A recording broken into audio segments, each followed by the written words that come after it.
All righty, we are recording. I'm so excited about this interview. So, hello everyone. Welcome to this moment in history. My name is Kim Hess, your cultural anthropologist and diversity consultant. And today, we are going to be in a wonderful conversation with, you know what? I'm just going to let you introduce yourself. Go ahead. Hey, this is Nenna from Feelmore in Oakland. Yes. Do we have any? I should have. If it wasn't so hot, I would have worn my Feelmore sweatshirt. I should have done that. Hot down there? Oh my goodness, it's been in the hundreds, but today's probably only going to be like 90. 85. 90. That's nice though. It's a nice Sacramento weather though. Well, I'm going to have you back on. I'm going to turn the air conditioning on and wear my Feelmore sweatshirt because I love that sweatshirt. And I will put a link to where other people can buy Feelmore swag. And actually, why don't you go ahead and introduce, we're talking about Feelmore. Let's tell the people. Feelmore510.com. We got Feelmore Adult on all social media platforms. So Feelmore is definitely a sex shop that I found it out the trunk of my car in Oakland, California. And we're in Oakland and we're in Berkeley as well. Nice. You know what? I think that would be great to know. I want to know more, and I know our audience wants to know more. You say you founded a sex shop out of the trunk of your car. How did it start, and where are you today? Because you have 2 locations. Yes. So it started in Oakland, and it started out of a dream to be, nobody really says, I really want to sell 12-inch dildos for a living. But essentially it was just basically coming out of a spot to heal myself on a daily basis. And I think a lot of us doing the work that we're doing in our communities is around healing ourselves, be it feeding people, maybe because you were not fed yourself, or food insecurity, or dealing with housing issues or park issues. Those are the things that really drive us based on who we are and who we were and our experiences, and that energy that still flows through us. So I feel like I want to provide a safe space for other people that they can just be themselves and just the mixture of themselves in a space that I think sometimes people are so restricted in, I got to be a certain way. It's just a very small piece. And just because you walk into a sex shop doesn't mean that I have all this permission to talk to you any kind of way, ask you anything that's private. I still have to ask those for permission to make sure everything is okay. And I think we provided that between, in Oakland, and also giving us an opportunity to open up in Berkeley. It's just been a glorious ride, one that we're not off yet, but with COVID and everything, it's made it a little bit more unpredictable and exciting, and just more appreciative of the process. I've always been appreciative of the process, but this right here is just taking it up a whole nother level. Wow. So you say that it's been unpredictable, and what was the other word you used? You said unpredictable and exciting. So tell me, what is going on with not only Feelmore, but businesses that you see and you work with in Oakland during COVID? Because I know it's hit very, very hard. COVID has hit very, very, very hard. I just got off a call with doing some community work, and they were talking about the numbers and how now builders are doing projections around decreases in value and also tenancy by up to 40%. Wow. And where a normal $52 per square foot office space is now being predicted to be dropped down to 30 to 28, like wow. 32 to $28 a square foot. That's a lot. Right. And so now it's actually affecting how builders are building in Oakland. So opportunities around retail, because if you're not building, there's no new retail coming in. People above, retail on below, but that also impacts everything. So they talked about rents curbing in Oakland, dropping a lot in Oakland, and just also the money that comes into Oakland. And so it's naturally going to affect businesses, where I see businesses on my street, many of them adapted, changed, or just stayed open like ourselves, where we just said, you know what? I feel it's not just people going renegade and rogue, but I feel, especially as a sex shop, we are definitely essential, given barriers with Black Lives Matter, a lot of the protesting. Some people went out in the name of Black Lives Matters and smashed a lot of the grocery stores or stores, the Walgreens stores downtown Oakland. And so it's like, where do people go to get their prescription? Where do they go to get their condoms? Now it's just us. And so I feel when something is destroyed in the community and someone is also offering that in the community, you have to now become an essential business within that community because nobody else is offering it. Right. And so that's how I kind of looked at what we were doing. And also, you know, selling thermometers, PPE, like that's what we've been doing. You know, sex workers have been safe a long time. You know, it's just the regular world that is really getting used to, should I use a condom? Should I not use a condom? Like sex workers are, pretty much most likely always using condoms, you know, and so knowing about PPE. So we wanted to make sure that those things were still available for a community. But, you know, you have some places that are doing liquor to go, cocktails to go with food. You can't just get cocktails. You got to do cocktails and food to go. So it's right now, it's a lot of businesses are still open. Some people are losing the faith. What's happening in downtown Oakland right now with the COVID and the businesses being shut, it kind of takes me back to where we were when we first started, where there were no businesses in downtown. There was no traffic in downtown. So what I'm seeing right now is what I experienced when I first got there. So the tears and the down energy of, can I get through this? I can get through this because I'm looking at after 4 o'clock, there's hella parking down here. So really, really, really looking at the situation for what it is. It's just a moment in time. It will pass. Staying here, it will pass. And just getting used to other businesses not being open. And because we have always been a retail business, the other businesses in the area that we have around us tend to be bars. So it's like a 95% bars. So we got a convenience store and we got a restaurant, you know, but mostly bars. And so with those bars being closed, but they were never open till like 5 o'clock, 6 o'clock anyway, it's not really affecting how we do business.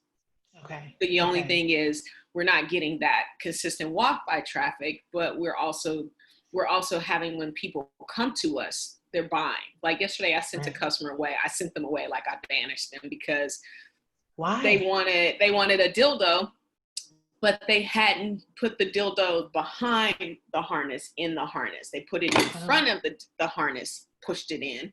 And so I was like, put it behind. You don't need nothing. Go home. Just go see that first before you buy anything. Then they came back like 5 minutes later and actually bought some handcuffs, some restraints, which were like $92. So, you know, just really kind of just sitting with people and like, you don't need that. Like, let's just talk about it, you know, and not just overselling people things that they will regret or want to come back. Because I think when you do that, you know, you have a likelihood of somebody saying, you know, I really don't want this, and challenging you, and get them what they need. And if nothing else, don't sell them nothing. They'll be happy with that. Yeah. I love that you're talking about this, because during my time at Feelmore, I'm a proud Feelmore employee. But even before that, and even after, I've had so many people say what they love about Feelmore Adult is coming in and being comfortable, because it has a very comfortable vibe. I think when people think of an adult store or a sex shop, they're thinking, you know, it's seedy and I don't know what people are thinking. It's dirty or they're uncomfortable. And people consistently have told me, wow, it's really pretty and I feel relaxed and everyone here is so helpful. And just what you're saying, you know, not selling just to sell, but selling items to people that are, when they walk out the door, they're going to feel good about that purchase. And when they go home or wherever they're going, they're going to feel good that they made a good decision and someone wasn't just giving them items just to, you know, make the count go up. Because if somebody, they decide for themselves, give the customer enough to decide for themselves, then we don't have to worry about things being brought back. We're not looking to oversell. We're not looking to oversell. Upsell is, do you need lube? Are you out? Some people are like, oh yeah, I'm out. It's just like a normal consumption thing, but it's not. Not only that, but what the very specifics of, okay, what lube do you prefer? Are you allergic to this? You know, what are you using it for? Which is, I would say, is pretty uncommon in retail, period. And then especially if people are buying sex related toy items, you know, a lot of people may be embarrassed because in this society, we don't talk about sex very openly in the majority of circles. And then for someone to really sure and care for you about what you're putting in your body, what you're putting on your body, especially I would think it's amazing, especially for women. But Feelmore has had to make a pivot. Well, first, let me ask you two questions, because I know Feelmore has made a pivot in what is selling, but also how you are reaching the customers as far as delivering. I know that you have gotten into your car and personally delivered items to people during this crazy, emotional, stressful time of need. So let's talk about that. Yeah, I mean, you know, we use Postmates to get products to the consumer, and it's like a 7-mile radius from the store. And thank God we were already on that before this happened. We used to be on the front end. They kicked us off the front end. We just use an API on the back end, which is really difficult. So let's explain that to people listening. So if they go to Postmates to find Feelmore Adult, they used to see you. In the past, they could.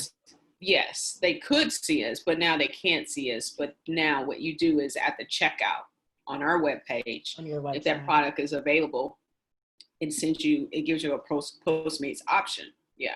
Okay. Yeah. And so it's been for us to go that extra mile. Like, for example, I was just on Instagram talking to someone who is like, you know, I really want this product. All 3 products are sold out. That's how popular they've been, which is the Sunshine, the Magic Bunny, and the Pretty Tony. What are those for people that don't know? The Sunshine is basically, it's a yellow vibrator. You're not going to really see a lot of colors that are yellow. You usually see pink, purples, and blacks. And so we do our best to bring in things that are definitely different colors, but also great price points. And it's in her budget. I think it's about $49. The Magic Bunny is a dual stimulator, purple, very short. So if somebody wants maybe 3 to 4 inches, it's a nice insertable. And the Pretty Tony is just a small little, almost G-spot kind of product, very thin, but it's 62. That sold out. It's sold out. All of these are sold out. Wow. They're sold out. We got very, very popular. And so she was like, she listed all 3, and I was like, you know what? Great news. All of those are great options, but they're sold out. I got this one coming in this date, this one coming in hopefully no later than Monday, and then this one, no ETA on it, no date on it. And she was like, okay, well, great. Can you deliver to Sunnyvale? You know, as like, you know, Postmates doesn't go that far, but I said, but it's going to cost twice your product. You know what I mean? Wow. For me to come that distance. And because how far is Sunnyvale from Oakland? I don't know. Maybe Sunnyvale. Where's Sunnyvale? What city is Sunnyvale? That's San Mateo, Sunnyvale. Yeah. So it's like 45 minutes. So I'd have to take, that is a trek, especially if there's traffic. This is COVID traffic. So it's a benefit right now. But to get that service, she's going to have to pay. You know what I mean? Because if she doesn't want to use the mail, you're gonna have to pay. So we're just in a situation right now where, as a business, we're gonna have to stay very, very flexible and fluid and get the product to the consumer and figure it out later. Like, we got to get the money because we don't know when the money is gonna stop. We don't know when it's gonna dry up. This month right here in July is a very critical, I knew it was going to be a very critical month for business, in that people may or may not get their unemployment benefits. And so as they're not going to get their unemployment benefits, we really want to give space for that, and know that it's not to say that they've been using money on things they don't need. They definitely need everything that they're getting, but it's also, as jobs are not coming back as people think they are, you know, like even in our area, I was reading an article, and one article for one restaurant said, the guy said he had 99 employees. He had to let go 75. I'm like, what kind of fucking business was this? I was like, I don't know if you needed 75. So even if you did not need 75 and you were stuck with 75 minus 99 right now, you will probably stay with the 75 minus 99 right now for a long time, because that's all you really need to run the business. Why did you need 99? Why did you need that many? And I think for Feelmore, we've always done our best to stay lean. Stay lean. You know, we definitely have to have people come in consistently, which allows us to build a schedule to stay lean, to, you know, coverage and things like that. But you are having to stay lean. And I know a lot of people's money is tied to bringing back employee, or a lot of people's business money is tied to bringing back employees to offset that cost created and transition it into a grant versus a loan. But it's not many people are going to be able to, you know, come back, you know, or not come back because there isn't enough space for them, or now people are really concerned about getting COVID. And some people are like saying, I don't want to come back because COVID still exists. So how does that look? This is a new territory no one has ever gone into. Right. And as a business owner, this is something that you are probably thinking not just every day, but probably every hour, about your employees, about COVID, about keeping not just one store open, but two. But it seems like you have been able to roll with it and keep your head above water. Yeah, my eyes are above water. You know, the bobbing is like, if you've ever, do you swim? Okay, so just think about it. When you get in the water, that first dip to get your body warm, going. Right. You get in, you submerge yourself, and it's like that slow bob up to the top. You kind of get back up to the top, and you're like, that's where I am, like that bob to the top. And I feel like, okay, this is comfortable. I can sit here. I know I'm not gonna be walking on water, but I'm not drowning. Okay. And so that's the feeling that I have with this right now. It's gonna be difficult, but it's also an exercise in who you are as a person, and also what possibilities your business has. And also the creativity you have. Like I owned an ice cream truck before. It was a great ice cream truck, but it just wasn't ideal. I would have had to put more money into it. So I'm still looking for an ice cream truck to sell sex toys, going around the city, selling sex toys, or doing whatever I have to do to be not competitive. Like, you're not competing with people. You're just looking to be competitive with yourself in the creativity sense, to say, okay, how can I bring more value to the community and be seen as a resource, and also interact with people. Like, it used to be where it seemed like companies would go to Gen Z, Gen X, right? Whatever that younger generation always was, and then forget the adults. Well, the adults listen to rap music too. You know what I mean? They play games too. So let's create this continuum where it's not just this segment of subset or a segment of let's go for these right here, but we're like, we get to rest in any place. Love it. Yeah. Instead of with like, something, we gotta focus here. Yeah. Right. And for you, when you in your business, when you are educating someone about sex and about pleasure, that's not just for young people. Like, I've seen people in the store 60, 70, even 80 years old. And, you know, to other people, it might be shocking, but myself being a little older of 46, we know that keeps going, and hopefully pleasure gets better and better as you get older. So I love what you said about not just for any business, not just focusing on the youngest generation because you think that's where all of the money's going to come in. It's everyone, which is how it should be anyway. Yeah, it definitely should be. And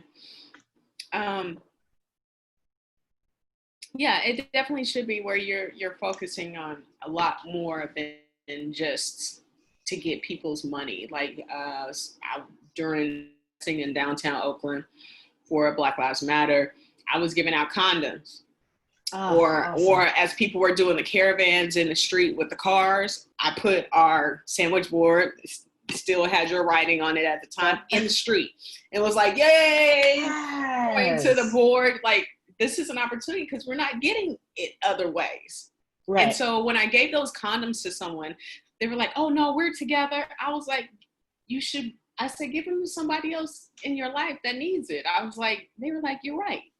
I was like, it's not just for you to use, but it's also for you to educate other people. And so it's like, what we're doing is not just creating things and creating space for people to buy things, but how we sell it to them is also how they're going to sell it to their person. So when someone comes in the store and a guy on a date, never, you know, had sex with this person, and it was like, okay, I need to get some condoms. I'm like, all right, when was the last time you had condoms? Oh, I've been in a relationship for 10 years. All right, I'm gonna tell you to go for the skin condoms because they're non-latex. You don't know what kind of allergies that person has. And let's make sure you got some glycerin-free lubricant. So now you don't have to have that conversation. That's too detailed. Like, what kind of condoms That's awesome. you got? You just, hold on.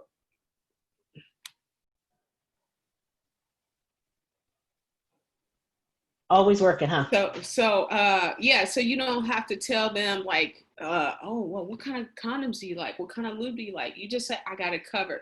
But now as they are telling the other person, you know, I said, now I'm going to give you enough information. You can tell your person and you can look cool to them. They're like, oh, okay, I like that. But you're educating them as well, that you're going to a space that's responsible or sensitive to their potential body's needs. Like, you're not just like, when somebody said, oh, I said, well, what kind of lubricant did you have last? Oh, we had K. Why? Why? You don't, not to say you don't need that, but that just lets me know you're not walking to a space that's really dedicated for your body. Right. Because I know a lot of the lubricant that you carry is organic, you know, natural. It's made for specific reasons and just very inclusive. It's not like, you know, there's just 2 brands of KY on the shelf and you're like, pick one. You know, you take the time to educate and inform people, like you said, about what's going on in your body. And as far as education, you do a lot of educating in the community as far as sex, definitely activism. You have so many books in your store, which of course I love. So, I mean, I also want to talk about your activism in the community and how you're using Feelmore to educate people, not just about sex, but about everything that you stand for. Say that again. Let's talk about your activism, because you are very, very active in the community. So the activism, I just think, you know, just existing right now is activism. I don't,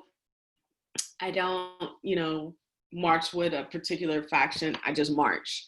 I don't say, you know, I'm for housing. I'm going to go and hang out with this housing group. But I'm for housing. I'm for affordable housing. You definitely need that. So I think there's different ways that we can be an advocate, and it's also right now for me, it's being a Black business and staying in business is the advocacy, because that's right now is becoming a revolutionary act to have your business and also to have a Black business and be open. You know, I remember when I was young in this business and people were like, oh, you know, sex is recession proof. I'm like, I don't no, it ain't going up and down over here like that. You know, and now that things have changed, like I would have never hit to a recession proof kind of setting, you know, not to say it's, you know, but there are the needs of people, what's necessary. Like you don't create a pandemic on top of a pandemic, right? Because there's COVID and there could be HIV, a person having those two things.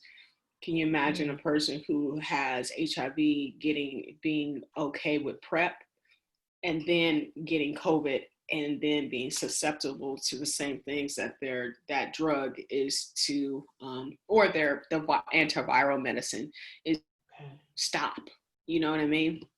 To make them okay, it's just interesting, you know, it's an interesting time. And the advocacy, other levels of advocacy that I'm doing is, you know, attending a lot of conferences, talking to people, and just continuing to talk.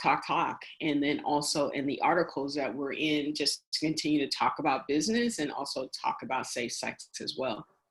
Right. Because media approaches you quite a bit, myself included. But you've been, I want to let people know that you're in the book Pleasure Activism. So check out your chapter in there, which is fantastic. But also, you know, you're on TV, you're speaking with the mayor, you're doing so much to kind of elevate the conversation. Not just about your business, but like you said, about activism and being a Black business owner in itself is activism, is an active revolution, to take from Audre Lorde. Yeah.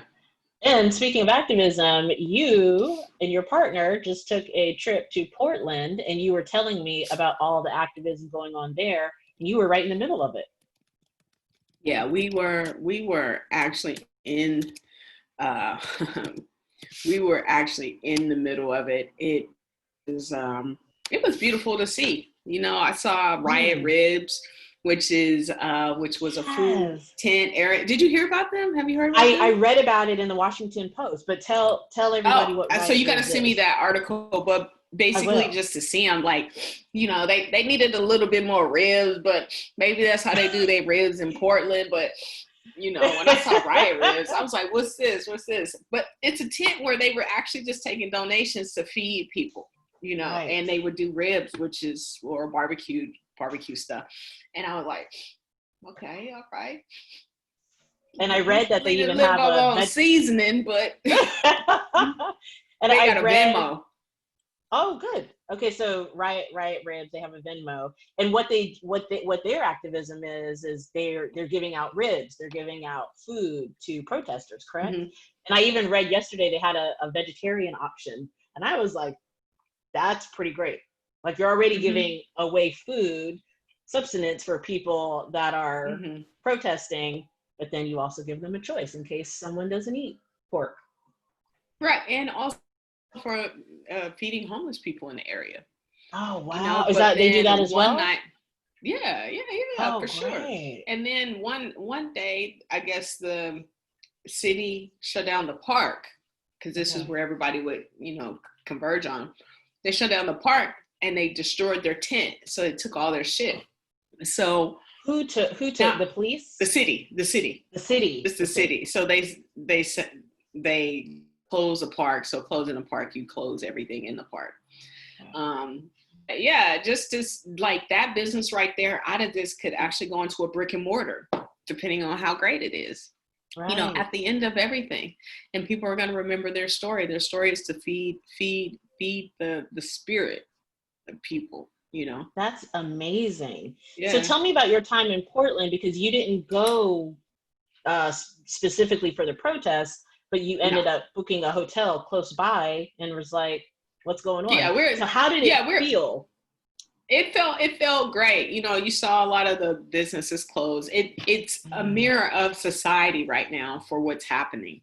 So Black Lives Matter in this city boarded up, art on the thing, people still out protesting, really wanting change to happen. The mirror of the city. Now, Oakland, we ain't protesting as much as Portland. Portland is off the hook. And so just to see that, and just to see the parks near city halls, like this strategy of the urban landscape to create city halls near people with parks near it. Just in Oakland, we have the Ogawa Plaza, and then we have some parks, you got like, you got parks around, and how parks are where we get out, but it's also where we get our freedom. Ooh. And just how we're using the national landscape, that's something for free, to foster, kinship with each other and fortify relationships, to go forward to free more people. Wow. You know what I mean? Like this town square mentality to free more people. And it's just beautiful. And we, my partner Jen and I, we were walking outside. It was a beautiful night. So we're walking hand in hand, just seeing what Portland has, which is beautiful, by the way. And as we're walking down the street, everybody got black on. Oh shit, I'm black and everybody got black on. Like something's going on. Like what's happening here? Where do I need to go? Which way do I need to run? You know what I mean? Right. So we actually came out, we walked near the park. We were like, something's going on. So we walked over near the park. They had like federal agents out at the federal courthouse and everything, holding that line. And, and I saw some people preparing piss bombs and shit like that. Like, what? It was like, and some black people were just like over there chilling, just watching, and it was beautiful. When did you see very many black protesters? Because I know Portland is not many. Okay. No, they had on black. They were in solidarity. Okay, but go ahead. I'm sorry. It's just beautiful when you see protests like that. It's beautiful. It's beautiful. Wow. Even if it's at night, it's beautiful still. When you can have that many people. It's something to be said about eight cops and hundreds of people. Like the numbers, like you're still treating them as this, you're fighting them, but you're still treating them as this group that's more powerful than you. You know what I mean? Okay. That I don't understand. Like, are you to hurt them? Are you to incite them? Are you to push them? Like, what like, what's the direction of protest? Like, I guess, when you think of protest from my perspective, has always been like from a Kenyan perspective, because he was the only one to march as much as he did, right? And so what was the narrative? Like, if the narrative was we kneel, we're all silent, we go into these cafes, we sit down, we get drug out, we don't say anything back. Like, what is the narrative for this protest? Is it just to antagonize, or is it to instigate? And how something really tangible can come out of that, Like, that's interesting. For example, the protests in Oakland, Moms for Housing, like that was huge. And out of that came policy, right? You can connect that to policy. Like, I don't want to connect a protest to policy around police to stop tear gas. I want to see how that policy can be connected to community to really see that change. Because that's why we're there. I'm not saying don't stop the police from doing what they're doing. I'm just saying I don't want it just to don't use tear gas on me. You know what I mean? I want to see it, what kind of policy at the political level can we really, connect it with? Like Moms for Housing. That was huge. Right. They stood in there, they stayed in there, protected, people were there, and then it connected to a policy around housing. So those are the things that really give me joy. Like, wow, out of this came from that. Like the all-encompassing. But out of this particular protesting, what's going to come from that? Like, what policy changes are going to be had? Because Moms for Housing, like, they changed some law, but one of the things was too that tenants get to, one of the other initiatives was tenants get to purchase the option to purchase the building that they live in if the landlord sells. That is something that can be mirrored in different cities. You see what I'm saying? Right. So that for me is like huge, because now you have a test of, it works here in Oakland. Now, can we do that in this city, this city, this city, this city, this city? That's awesome. I think that's how I want policy to work. I'm not saying the other things don't help fuel policy, but I would just like to see connections, and maybe somebody can point that out to me too. You know, that's something that I have not really thought about in depth. I believe because we're all thinking about the protest right now. But like you said, what policy is that going to lead to?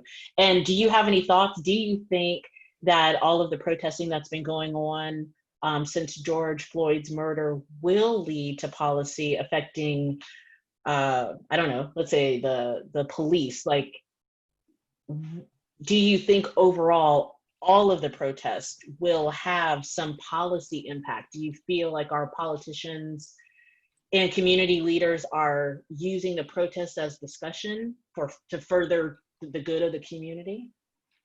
Always, always. You know, we're with this right here has been two things. We've had COVID, we have Black Lives Matter. So we had our first, America has had its first in COVID and its second in Black Lives Matter. So wait, say that again. What was America has had its first hurricane in COVID and its second in Black Lives Matter. Because when a hurricane comes through, it tears everything up. Tornado, you know, anything, force of nature, it tears everything. Even an earthquake opens it up to be seen. You know, like I've seen it where freeways, you know, topple. But when you go out into the rural area, you'll actually see the shifting of the plates and you'll see the earth move. Wow. And sometimes the earth opens up and you can look down. You can say that's caused by an earthquake. And I think that this force of nature, these forces of nature actually have forces of will, not just nature. Forces of will have, one is a force of nature and one is a force of will. But that we've just said, this stuff, you keep covering this stuff up with bureaucracy. The truth is, we still have housing issues. We still have job issues. We still have race issues. We still have school issues. We have all of these issues as a community, and you want to be number one, like your number one is conflated. You can't be number one with these issues of not having a powerful population where you're doing tanks and missiles when people are playing with germs.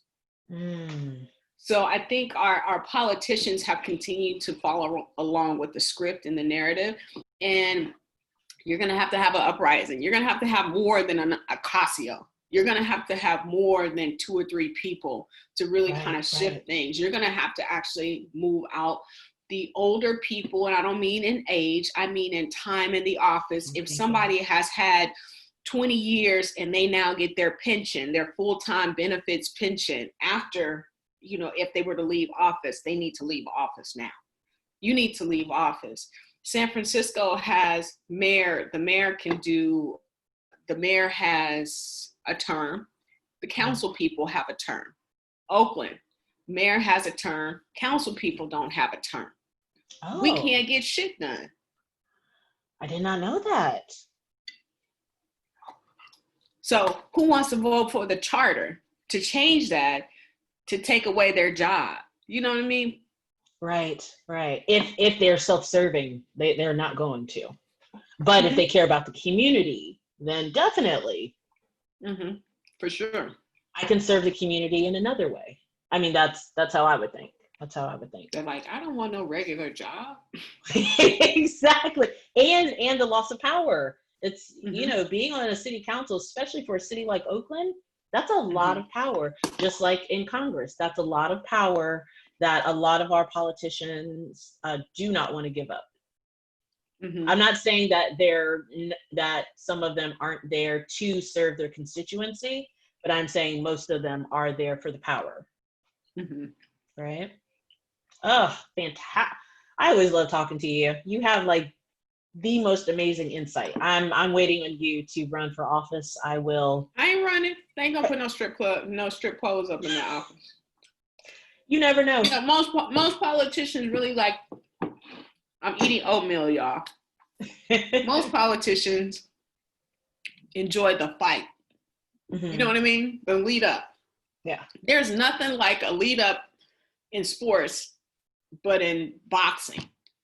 Okay. I don't watch boxing just for Mike Tyson used to beat these guys in the first round.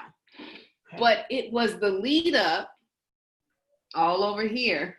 The suspense. The pre-fight, the suspense, the training that really led me to like that fighter, or even to have a better feeling about paying the pay-per-view and him beating the person in a minute, because I saw all this other footage. But if the fight started when he got in the ring, I don't want to see this. Okay. And so I think politicians, like some of them, COVID is making a lot of them have to start the fight in the ring when the bell is only each round is only a minute. Can you imagine a politician actually debating during COVID? Yes, it's going to be intense. Yeah, it's going to be intense. It's going to be intense because see, when you're in the ring, you got all the people behind you, boo, cheer, signs. You ain't got none of that shit with the Zoom.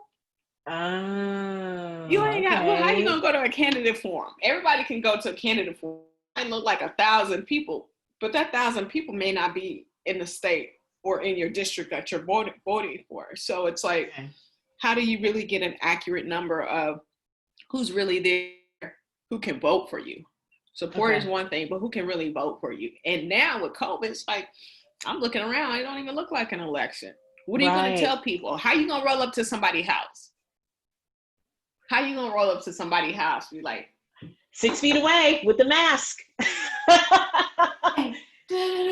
There will be no shaking hands and kissing babies. There ain't no coming to my door. People don't come to the door. I have to put sex toys down, like, because sometimes I'll forget my mask and I'll back up, and they're like, just leave it. I said, no, we don't leave these bags. We don't leave these because of value. So I'll wait for them to pick it up and then leave. But no, people, if I'm having a hard time delivering sex toys, they're going to have a hard time campaigning. But getting back to you running for public office, this is exactly why one day, I'm not saying next year, next 5 years, but one day, because I feel that you are a candidate that's not just out for the power or the money. It's about who you're serving, because I see that in the business that you run, because anyone else would put the bag down. You know, it could be a couple $100 in there and be like, I got somewhere else to go. But you wait until they open the door and get it.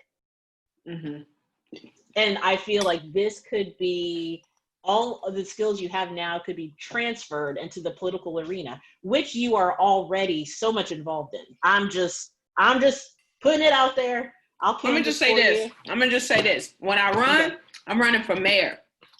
Okay. I'm not running for a district. I'm running for mayor. Okay. I'm running for mayor. And people are like, well, why mayor? Because I'm running for mayor. Okay.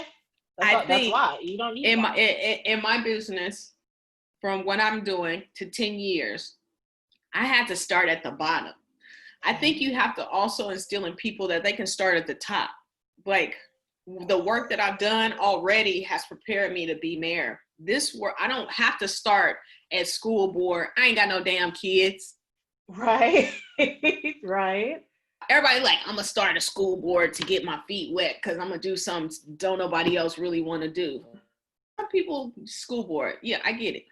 Well, my baby, she's school board, maybe, but I don't want to start to gain the experience that's not going to serve me, because all you're telling me is to basically go and get networks of people who are going to serve me.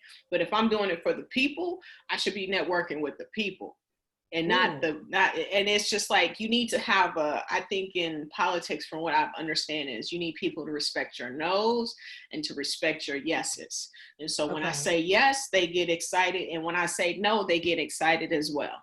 Okay. And a lot of times when we see politicians now saying no, get pissy. They say they ain't shit. They fake. They don't like people. And we ain't even in no Black society. This is a diverse community. We have so many different racial makeups, like my partners, and race and ethnicity. Like, you can't just look at race and think black and white. You have to also think, if there's a black and white here in this square, no, let's say half the screen, then you actually have to look at the other types of races down here are whom are also affected because there's so much attention being placed on Black and white. Right, right. Think about Asian. They think are about affected. Latino. Think, you know, before it was like move Latino up. You know, in the beginning of COVID, it was move Asian up. We don't like Asian. Then it was Then it's now it's Black Lives Matter. So we move Black up here. You know, and the dominant is white. Like you're opposing it's always white and Black and Asian, or Black and Asian. But right. Just to know that there are communities out there that are going to need just as much help, that just because they don't speak up doesn't mean that they don't need help. There are factors in why communities don't speak up. And we can't just sit and think that they are right, they take care of themselves. Like, why do African Americans need so much? Because it's systemic racism, but we also have an opportunity to do a lot more as well. Right. Right now, like schooling for kids, I feel like Black kids are going to either be way behind or far ahead because so many programs are coming out to support of brown kids. So if you can get on that bandwagon, it might be good for you because people feel like you're going to fall so far back, you're going to give so much more to that community. And I'm happy about that. My little nieces and nephews, I just cry for them every day. Just like, you know, y'all got your mamas and daddies, but, you know, I'm not there with you in that city, so I can't really affect your schooling. You know what I mean? I can't affect your learning, your education. And it's unfortunate, but when you don't have reinforcement with parents to do the work that teachers do, that you fail anyway. Exactly. How old are your niece and nephew? Oh, they're all or hella young. It lagged. I got 27. Yeah, I got 27. Yeah. Wow. Mm-hmm. Oh, that's amazing. And so you're in everything that you do, you're not just thinking about, I was going to say, you're not just thinking about your community because the people are your community. Mm-hmm. And I really love the phrase. Those kids. Go ahead. No, go ahead. No, go ahead. Oh, I was just going to say, I love the phrase, nobody's free until we're all free. It's the truth. It's the truth, you know, and we're never going to be free because somebody's always going to be in bondage. Right. You know, someone is always going to be in bondage. What we're hoping is not us. So long as it's somebody else, we good. But when it gets to being us, you know, we take issue with that. That's deep. Deep. Woo. Thank you so much for your time. I'm going to wrap up because I could really talk to you forever, all day, and I know you're busy. Any last thoughts? Anything that any tips or advice or what's been on the forefront of your mind during, you know, everything that's going on in this moment in history? Just continue to love on yourself. You know, just play. That's we couldn't, like adults now can go outside. We can go outside with slow streets and we can play. And feel free. You know, like I hope people have taken the time off to feel, to assess their lives, and just to go forward and let go which doesn't serve them, and be okay with what falls by the wayside. Seriously, as long as you keep you, that's it. Yeah. Perfect, beautiful parting words. I love it. So before we end our time together, tell us where we can find you, Twitter, Facebook, all that good stuff, because I know people are going to want to buy sex toys, and also they're going to want to just connect with you. All right. So you guys can check us out. Feelmore. You can check out Feelmore Adult at 1703 Telegraph in downtown Oakland and 2270 at Shattuck Avenue in Berkeley. And online at feelmore510.com and all social media, including Twitch and including Spotify at Feelmore Adult. What's on Spotify? Playlist, baby. Oh, We got a SoundCloud. We have Pandora playlist, Spotify. Oh, nice. Because I'm connected to everything else, but now I got to get connected to the Spotify. I want to see what's on there. What's Feelmore got on there for me? Everything that you was playing in the store. Yes. Okay, Yes. everyone. Thank you, Nina. Thank you so much. Please tell Jen I said hello. And All right. I'll talk to you soon. All right. Take it easy. Bye.